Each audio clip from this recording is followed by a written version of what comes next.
अस्सलाम वालेकुम। इस वीडियो में बात करेंगे पोर्टल हाइपरटेंशन की। अब पोर्टल हाइपरटेंशन का ये पता होना चाहिए, यूजली सिरोसिस की कॉम्प्लिकेशन होती है, लेकिन इसके कुछ और भी कॉजेज़ होते हैं जो कि मैं आगे बताऊंगा। Portal hypertension when will we say कि पोर्टल हाइपरटेंशन हो गई है जब जो normal hepatic venous pressure gradient है वो इंक्रीज़ हो जाए। नॉर्मली जो नॉर्मल हेपेटिक वीनस प्रेशर होता है वो 5 to 6 मिलीमीटर ऑफ मर्करी के दरमियान होता है। क्लिनिकली हमको पोर्टल हाइपरटेंशन कब के कहते हैं सिग्निफिकेंट मिलती है, कब प्रेशर मिलती है, जब ये प्रेशर 10 से ज़्यादा एक्सीड कर जाए। एंड इसमें जो वेरिसियल ब्लीडिंग होती है उसका जो रिस्क है वो इंक्रीज़ कब करता है, जब ये जो प्रेशर है ये 12 मिलीमीटर मर्करी से ज़्यादा हो जाए। अब पोर्टल हाइपरटेंशन के कॉजेज़ क्या है यहाँ उन्होंने ये बताएंगे इस फिगर के थ्रू, 5 रीजन्स के थ्रू उन्होंने कॉजेज़ बताएंगे। तो इन सब पाँचों में से एक एक कॉज याद रखेंगे। Pre hepatic and pre sinusoidal cause. सबसे पहले तो हमें ये पता होना चाहिए कि how is portal vein form. Portal vein is basically form by your splenic when and superior mesenteric when, and you can see कि ये दोनों आपस में मिलकर क्या बनाती हैं, पोर्टल वेन बनाती हैं। अब हमारे पास प्री हेपेटिक प्री साइनसोइडल यानी before liver and before the blood has entered the sinusoids. Pre hepatic pre sinusoidal cause में हमारे पास एक ही मेन इंपॉर्टेंट कॉज आता है जो कि याद रखना है, वो है पोर्टल वेन थ्रोम्बोसिस, या हम कह सकते हैं कि सुपीरियर मेसेंटेरिक और आइदर स्प्लीनिक वेन का थ्रोम्बोसिस। उसके अलावा एब्डोमिनल ट्रॉमा भी इसमें प्रेजेंट होता है। सेकेंडली हमारे पास आती है इंट्रा हेपेटिक यानी इनसाइड द लिवर लेकिन pre sinusoidal, before the blood has reach sinusoids. इसमें हमारे पास पोर्टल हाइपरटेंशन की जो इंपॉर्टेंट कॉजेज़ हैं वो उसमें याद रख लेनी है, शिस्टोसोमियासिस एंड सर्कोइडोसिस। जो शिस्टोसोमियासिस है वो ज़्यादातर इजिप्ट के रीजन में देखा जाता है। तो अगर कोई MCQ है जिसमें इजिप्ट का जिक्र किया गया तो we should be thinking about schistosomiasis infection. बाकी भी इन्होंने कॉजेज़ तीन like drugs and vinyl chloride. Third में आता है कि साइनसोइडल यानी साइनसोइड के रीजन पे किस तरह हो सकती है। उसमें से मोस्ट इंपॉर्टेंट जो एक ही कॉज याद रखना है वो है सिरोसिस ऑफ द लिवर। बाकी भी इन्होंने बताएंगे polycystic liver disease, nodular regenerative hyperplasia, metastatic malignant disease. Then comes your intra hepatic post sinusoidal यानी it is still inside the liver लेकिन after it has getting gone under sinusoids. उसमें हमारे पास आती है veno occlusive disease and post hepatic post sinusoidal. यहाँ के level पे अगर कोई मसला तो एक ही डिजीज़ आती है जो कि बट केरी सिंड्रोम। तो इन पांचों जगहों में से एक एक डिजीज़ हमने याद रखनी जो कि हैं important causes of your portal hypertension. And अब हम बात करते हैं क्लिनिकल फीचर्स की। जो क्लिनिकल फीचर्स की अगर हम बात करें पोर्टल हाइपरटेंशन में तो जो इसका मेन कार्डिनल फीचर है that is your splenomegaly. And splenomegaly को भी याद रखना है कि it is more markedly seen in childhood and in adolescence, whereas adults में जो स्प्लीनोमेगैली होती है the spleen rarely enlarges more than 5 centimetre below the left costal margin. उसके अलावा पोर्टल हाइपरटेंशन में हमें क्या मिलती है, हमें कैपिट मेडुसा मिलती है। कैपिट मेडुसा वी नो के फ्रॉम आवर प्रायर नॉलेज के जब अम्बलाइकस के सामने उस तरह की डायलेटेड जो पैराम्बलाइकल वेन्स हैं वो इतनी डायलेटेड हो जाती हैं कि वो सर्कल की तरह जो मेडुसा होती थी ग्रीक गॉड जो थी या ग्रीक मेथोलॉजी में जो एक मेडुसा थी उसके जिस तरह के बाल होते थे उस तरह की वेन्स की फिगर बन जाती है जिसको हम कैपिट मेडुसा कहते हैं। एंड इसी में एक सिंड्रोम आता है जिसको हम कहते हैं कर्विल higher Baumgarten syndrome. This is basically कि वो जो वेन्स बन रही होती हैं जो डिस्टेंडेड पैराम्बलाइकल वेन्स होती हैं अगर हम उनको ऑस्कल्टेट करेंगे तो ऑस्कल्टेट करने के दौरान उनमें से हमें एक वीनस हम एक आवाज़ आएगी वीनस हम की तरह। So that syndrome is known as Cruveilhier higher Baumgarten syndrome जो कि कैपिट मेडुसा के लेवल पे कैपिट मेडुसा के वक्त हमको मिलेगा। एंड हमको इसमें क्या क्या मिलता है, हमको वेरिसिस मिल सकती है, कहाँ पे वेरिसियल फॉर्मेशन मिलती है, कहाँ पे ब्लीडिंग की फॉर्मेशन बेसिकली मिलती है। एसोफेजस के लेवल पे उधर कोलैटरल के वहाँ पे बेसिकली कोलैटरल वेसल्स बन रही होती है। सिस्टेमिक सर्कुलेशन और पोर्टल सर्कुलेशन जहाँ पे आपस में कैपिलरी बेड्स को शेयर कर रहे होते हैं वहाँ पे कुछ वेसल्स जो हैं वो कंबाइन होकर उधर अगर उनकी ब्लीडिंग शुरू हो जाए तो उसको हम वेरिसिस कहते हैं। कि एसोफेगस और स्टमक के लेवल पर मिल सकते हैं। रेक्टल वेरिसिस मिल सकते हैं जिसको लोग हेमोरॉइड से कन्फ्यूज़ कर देते हैं। एंड साथ में इसमें हमें पता है इसमें जो इसकी थी ना फीटर हेपेटिकस, इवन तो मैंने हेपेटिक एन्सेफेलोपैथी में पढ़ाई थी लेकिन याद रखना कि जो फीटर हेपेटिकस है वो मेनली पोर्टोसिस्टेमिक शंटिंग की वजह से होती है। हेपेटिक एन्सेफेलोपैथी में भी देखी जाती है लेकिन fetor hepaticus is most significant for portal hypertension. क्योंकि होती क्यों है, ये जो फीटर हेपेटिकस होती थी ये वो एक मस्टी सी ओडर होती थी जो कि प्रोड्यूस होती थी उन पेशेंट से जिनको लेवल का मसला हो। एंड ये प्रोड्यूस इसलिए होती है ड्यू टू पोर्टोसिस्टेमिक शंटिंग। पोर्टोसिस्टेमिक शंटिंग की वजह से होता है कि जो मर्कैप्टन्स होते हैं, मर्कैप्टन्स आर बेसिकली दोज कंपाउंड जिनके पास सल्फाइड्रेट ग्रुप्स प्रेजेंट होती हैं जो कि बेसिकली वो ऑर्डर दे रहे होते हैं। So these mercaptans they pass directly to the lungs. As a result in individuals में हमको वो स्मेल मिलती है जिसकी वजह से इन इंडिविजुअल्स में फीटर हेपेटिकस भी हमको मिलता है। एंड जो इसके कॉन्सिक्वेंसेज हैं, जो सबसे इंपॉर्टेंट कॉन्सिक्वेंसेज जो कि हर हालत में याद रखना है जिसकी अभी हम आगे और बात करेंगे वो है वेरिसियल ब्लीडिंग। एसोफेजियल वेरिसिस देखा जाता है जिसकी वजह से हमको हेमेटोमेसिस का सिम्टम मिल रहा होता है कि पेशेंट्स अपर GI की ब्लीडिंग की कंप्लेन के साथ आएंगे या पेशेंट को उल्टियाँ हो रही होंगी जिसमें खून ज़्यादा से ज़्यादा आ रहा होगा। That would be due to oesophageal varices. यहाँ इन्होंने कॉम्प्लिकेशंस बताई हैं पोर्टल हाइपरटेंशन की, ये टेबल्स इसमें अच्छे दिए हैं। इसके सबसे इंपॉर्टेंट इज़ जो वेरिसियल ब्लीडिंग, जिसमें एसोफेजियल वेरिसिस सबसे ज़्यादा आती है, दैन गैस्ट्रिक आती है। उसके अलावा हाइपरस्पिनिज्म, क्योंकि स्पिनोमेगाली हुई है। एसाइटिस भी इसकी कॉम्प्लिकेशन देखी जाती है। Hepatic encephalopathy, renal failure, iron deficiency anaemia and congestive gastropathy. Investigations की बात करें तो हमको पोर्टल हाइपरटेंशन क्लिनिकली भी ज़्यादातर क्लिनिकली ही डायग्नोस कर लेते हैं, लेकिन हम कभी कभी फर्दर एड के लिए क्या करते हैं, जो हेपेटो वीनस, जो हमारे पास हेपेटिक वीनस ग्रेडियंट था, प्रेशर ग्रेडियंट था, उसको मेजर करते हैं through the use of balloon catheter. कभी कभी इसमें हम क्या करेंगे, नॉन स्पेसिफिक इन्वेस्टिगेशंस की बात करें तो हम सीबीसी करेंगे। सीबीसी में हमें क्या मिलेगा, हमको थ्रोम्बोसाइटोपिनिया मिलेगा, प्लेटलेट्स के लेवल बिलो 100 मिलेंगे या अप टू 100 मिलेंगे ड्यू टू हाइपरस्पिनिज्म। ल्यूकोपीनिया भी मिल सकता है और एनीमिया भी मिल सकता है। जो मोस्ट इंपॉर्टेंट इसमें हम इन्वेस्टिगेशन कराएंगे to rule out the complication, वो हम कराएंगे एंडोस्कोपी। एंडोस्कोपी में हम चेक करेंगे वेदर गैस्ट्रो एसोफेजियल वेरिसिस बन रहे हैं या नहीं बन रहे हैं, एंड वेदर वो ब्लीड कर रहे हैं या नहीं कर रहे हैं। एंड ये देखा गया कि जिन पेशेंट्स को सिरोसिस होता है, जिन पेशेंट में सिरोसिस डायग्नोस हो जाए, उनमें रूटीनली एंडोस्कोपी करानी चाहिए to check for oesophageal varices, and it should also be repeated after every 2 to 3 years even if initially the varices are absent, क्योंकि उन पेशेंट्स में ज़्यादा चांस है कि पोर्टल हाइपरटेंशन हो सकती है। लास्टली कम्स और अल्ट्रासोनोग्राफी। अल्ट्रासोनोग्राफी में हमको स्प्लीनोमेगाली मिलेगी एंड कोलेटरल वेसल्स की फॉर्मेशन मिलेगी। एंड हम इसमें और क्या क्या करा सकते हैं, क्योंकि मैंने कहा था कि कभी कभी जो सुपीरियर मेसेंटेरिक वेन है या स्प्लीनिक वेन है या पोर्टल वेन है, उसमें थ्रोम्बोसिस भी हो सकता है। तो उसको रूल आउट करने के लिए हम सीटी या मैग्नेटिक रेजोनेंस एंजियोग्राफी कराते हैं। मैनेजमेंट की अगर हम बात करें तो मैनेजमेंट की हमारा मेन जो वो होता है, main aim is to prevent your या control your variceal haemorrhage. Primary prevention की बात करें, प्राइमरी प्रिवेंशन का मतलब ये कि अभी हम प्रोफाइलैक्टिक वो करा रहे हैं, प्रोफाइलैक्टिक ट्रीटमेंट दे रहे हैं। तो उसमें हमारे पास आ जाती है उसमें हमारे पास नॉन सेलेक्टिव बीटा ब्लॉकर आ जाते हैं, जिसमें हमारे पास मोस्ट इंपॉर्टेंट आती है propranolol. Propranolol should be given in dose 80 to 160 milligram per day, या nadolol should be given 40 to 240 milligram per day, या हम non cardio selective vasodilating beta blocker carvedilol भी दे सकते हैं in a dose of 6.25 to 12.5 milligram per day. लेकिन आपने propranolol ज़्यादा रखेंगे क्योंकि ज़्यादातर वही आजकल मार्केट में यूज़ होती है। एंड ये याद रखने की जो प्राइमरी प्रिवेंशन है, ये जो बीटा ब्लॉकर्स हैं, इसको हम क्या कहते हैं तब भी दे सकते हैं जब हमको वेरिसिस में ब्लीडिंग बेशक नहीं भी मिल रही हो, तब भी हमने क्या कहते हैं ये नॉन सेलेक्टिव बीटा ब्लॉकर्स वो देने होंगे, क्योंकि they work as a primary prevention. अब मैनेजमेंट किस तरह होती है एक्यूट वेरिसियल ब्लीडिंग की, मैनेजमेंट का इन्होंने ये अच्छा सा फ्लो चार्ट बनाया हुआ है, इसको भी याद कर सकते हैं। वैसे मैं अलग से पैराग्राफ के थ्रू भी समझा दूंगा। और एमरजेंसी मैनेजमेंट भी तो उन्होंने बताई हुई, तो उसके लिए ये टेबल अच्छे से याद कर लेना। इवन तो इरफान ने भी ये गिवन है, लेकिन इसके थ्रू हम गो थ्रू कर लेते हैं। अगर हम एमरजेंसी मैनेजमेंट की बात करें तो एमरजेंसी मैनेजमेंट में हमने क्या करना होगा, हमने अगर तो वो आ गया, पेशेंट आ गया कि उसको अपर एसोफेजियल वेरिसिस में हेमरेज हो गया, अपर जीआई की ब्लीड हो रही है, so we would give intravenous fluids to replace any extracellular volume, जिसमें ज़्यादातर नॉर्मल सैलीन देते हैं। हम वेज़ोप्रेसर में से टर्ली प्रेसिन देंगे। अच्छा, टर्ली प्रेसिन का याद रखना था, मैंने पिछली वीडियो की डिस्क्रिप्शन में भी डाल दिया कि क्या कहते हैं, मैंने एक मिस्टेक कर दी थी। टर्ली प्रेसिन इज़ अवेलेबल इन पाकिस्तान। तो वेज़ोप्रेसर हम देते हैं, जिसमें से हम टर्ली प्रेसिन देते हैं। टर्ली प्रेसिन का काम क्या होता है कि it reduces the portal pressure and it reduces the acute bleeding and early risk of early रीब्लीडिंग।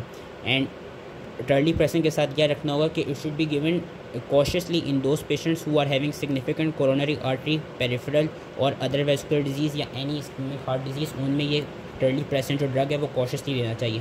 Prophylactic antibiotics देंगे to reduce incidence of spontaneous bacterial peritonitis.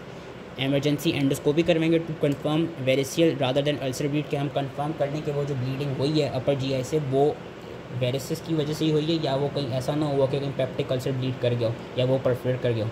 फिर हम वेरिसियल बैंड की लाइगेशन करेंगे to again stop bleeding. Proton pump inhibitors देंगे to prevent formation of any peptic ulcers and phosphate enema या lactulose देंगे to prevent hepatic encephalopathy, क्योंकि हमने hepatic encephalopathy की ट्रीटमेंट में भी देखा था कि हम उसमें लैक्टुलोज दे रहे थे। तो ये होती है एमरजेंसी मैनेजमेंट। वैसे हम एक्यूटली किस तरह मैनेज करते हैं, एक्यूटली हम इस तरह से मैनेज करते हैं कि सबसे पहले when we are suspecting any variceal haemorrhage we will start with IV terlipressin and prophylactic antibiotic. मैं पैराग्राफ और फ्लोचार्ट को साथ साथ कराता रहता हूँ। IV टर्ली प्रेसिन में हम जो देंगे टर्ली प्रेसिन, वो याद रखना, टर्ली प्रेसिन की dose is 2 milligram IV 4 times daily until the bleeding has stopped, and then 1 milligram 4 times daily for up to 72 hours. That is the dose of terlipressin. And जिन कंट्रीज़ में टर्ली प्रेसिन अवेलेबल नहीं है वहाँ पे हम ऑक्टेट्राइड यूज़ कर सकते हैं। उसके बाद हम क्या करेंगे, अर्जेंट अपर GI एंडोस्कोपी करेंगे, चेक करेंगे वेदर वेरिसिस प्रेजेंट हैं या नहीं। अगर तो वेरिसेस प्रेजेंट नहीं है तो हम टर्ली प्रेशन को स्टॉप कर देंगे, क्योंकि इसका ये मतलब है किसी और वजह से ब्लीडिंग हुई है।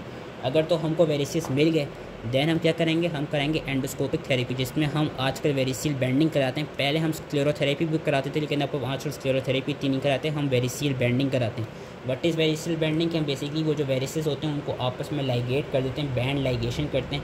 It should be repeated every 2 to 4 weeks until all the varices have obliterated and regular follow-up should also be given। And यहाँ पे हम प्रोफाइलेक्टिक एसिड सप्रेशन के लिए प्रोटॉन पंप इनहिबिटर्स भी दे सकते हैं। बाकी उन्होंने गैस्ट्रिक वेरिसेस का भी बताया हुआ, लेकिन वो इतने कॉमन नहीं होते तो उसकी केस में नहीं जाऊँगा। अब अगर तो ये है कि एंडोस्कोपिक थेरेपी की वजह से हीमोस्टेसिस अगर नहीं हुआ तो हम क्या करेंगे, हम फर्दर एंडोस्कोपिक थेरेपी करेंगे। अगर फर्दर एंडोस्कोपिक थेरेपी से ठीक नहीं हो सकती वो ब्लीडिंग हीमोस्टेसिस, इसके वो ब्लीडिंग जो है वो रुक गई है। अगर फर्दर एंडोस्कोपिक थेरेपी से ब्लीडिंग नहीं रुक सकती then we will go for balloon tamponade. And अगर बैलून टेम्पोनेट से भी नहीं ठीक हुआ then we will go for emergency TIPS which is your transjugular intrahepatic porto systemic stent shunting. And अगर तो ऐसा है कि एंडोस्कोपिक थेरेपी से ब्लीडिंग रुक गई है देन हम क्या करेंगे, we would continue terlipressin for 72 hours, जो कि बताया हुआ था। And then we would introduce beta blocker as a secondary prophylaxis. Beta blocker का याद रखना है कि they are used both as primary prophylaxis भी एंड एज सेकेंडरी प्रोफाइलैक्सिस भी to prevent rebleeding. We would enter the patient into your endoscopic banding program to obliterate all the varices. अब ये दो चीज़ें हम नीचे पढ़ लेते हैं कि लेट सपोज हमने टर्ली प्रेसिंग दी थी, हमने बैंड लाइगेशन करा दी, एंडोस्कोपिक थेरेपी जो हम कर रहे थे उससे भी अगर ब्लीडिंग ठीक नहीं हुई तो हम क्या करेंगे, हम करेंगे बैलून टेम्पोनेटिंग। कि balloon tamponade it is done when they in the event of life threatening haemorrhage and it is also done when the endoscopic therapy fails. इसमें करते क्या है, इसके पूरा जो वो है मेथड है वो याद रखने की ज़रूरत नहीं, क्योंकि वो कोई पूछता नहीं। वैसे मैं एक फिगर दिखा देता हूँ कि ये इस तरह हम ये बैलून टेम्पोनेट करते हैं और इसमें हम ये मिनेसोटा ट्यूब यूज़ करते हैं। मिनेसोटा ट्यूब का भी MCQ आ सकता है, वैसे पूरा मेथड याद करने की ज़रूरत नहीं है। एंड अगर तो बैलून टेम्पोनेटिंग से भी ठीक नहीं हो पाए देन हम इमरजेंसी टिप्स कराते हैं, which was a transjugular intrahepatic porto systemic stent shunting. कि it is basically a technique जिसमें a stent is placed between the portal vein and the hepatic vein within the liver to provide a porto systemic shunt and to reduce the portal pressure. साथ में हम prophylactic antibiotics भी देते हैं।